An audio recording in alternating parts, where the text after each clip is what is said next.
Имаше 8 часа да го свършиш. Направи всичко, освен това, което наистина трябваше. А сега имаш 1% батерия и 99% отчаяние.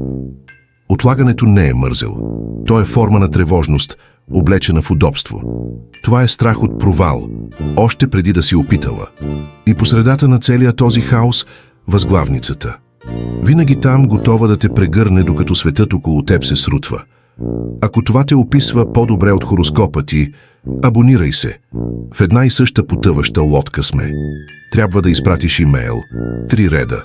Но изведнъж мозъкът ти го превръща в последния бос от играта. Отваряш лаптопа и решаваш, че първо трябва да подредиш бюрото, изчистиш входящата си поща от 2016 година, изгледаш само един рилс, да потърсиш в Google как да спра да отлагам, без да започваш нищо, разбира се, и по някаква странна причина да сгънеш чорапите си по военен начин. Не бягаш от задачата, бягаш от осъждането, което може да дойде след нея. Ами, ако не е достатъчно добро? Ами, ако изглежда твърде малко? Ами, ако се проваля и разберат, че не съм чак толкова добра? Затова избираш по-малката болка – отлагането. Перфекционизмът облича пижамата на мързела и се преструва, че е невинен. Поглеждаш възглавницата, тя те гледа обратно. Стоическа, съучастник, уморена да слуша същата история. Знае, че не чакаш подходящия момент, чакаш да спре да те е страх. Нещо, което няма да се случи. Преписваш първото изречение на имейла в ума си 15 пъти. Нито една версия не ти звучи достатъчно добра. А докато чакаш съвършените думи, батерията пада, срокът наближава, а вината расте. Не задачата е прекалено голяма, а емоционалната тежест, която си и приписала. Мозъкът ти предпочита комфорта на парализата пред уязвимостта на опита. Но от стоическа гледна точка, твоята работа е да започнеш. Не да контролираш какво ще си помислят другите. Спойлер, възглавницата няма да натисне те изпрати вместо теб. Тя само ще те наблюдава. Докато 1% батерия ти напомня, че сметката винаги идва. Готова си да започнеш. Дори си отворила файла и тогава ми известие. 20% отстъпка за обувки, които не ти трябват. Съобщение от приятелка с едно сухо ха-ха-ха. Клипче с патица, която свири на пиано.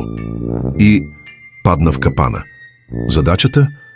Остана в един забравен таб, като онова зърно фасол, което си обещала да отглеждаш в 3-ти клас. Умира бавно, игнорирана, тиха, съдеща. Мозъкът ти е експерт в самозаблуждаване. Всяко разсейване изглежда малко, бързо, безобидно. Но накрая имаш 10 отворени таба, 2 активни социални мрежи и кофа с разтопена вина в скута. Прокрастинацията обожава това.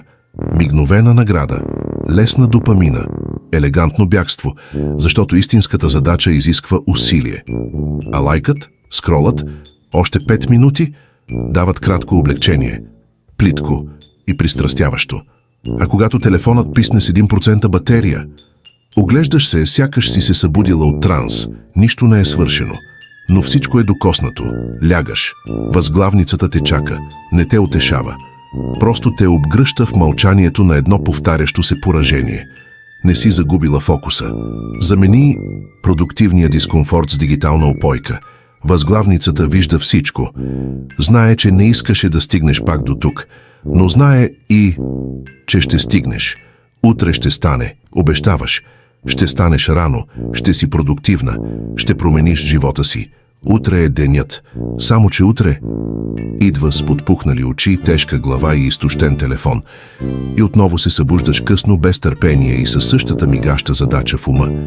Цикълът започва отново, но този път с още един елемент – рециклирана вина. Тази, която уж остави вчера, но която преспа до теб гушната във възглавницата. Прокрастинацията не е просто забавяне. Това е начин да загубиш вяра в себе си, преди изобщо да опиташ. Не отлагаш, защото нямаш време, а защото не вярваш, че ще се справиш. И най-тъжното, колкото повече отлагаш, толкова по-малко вярваш в себе си. А възглавницата? Там е, гледа в мълчание, като всички, които вече са се изморили да слушат обещанията ти. Но има нещо, което никога няма да направи. Няма да те вдигне. Не трябва да чакаш перфектното утре. Трябва просто да направиш каквото можеш, дори и с 1% батерия. Стойка действа в настоящия момент. Дори уморен, дори несигурен, дори уплашен. И ако всичко се провали, поне си опитала. Със смелост и с чиста възглавница. Абонирай се за канала или ще продължиш да вярваш, че утре е по-силно от Wi-Fi и възглавницата ти взети заедно.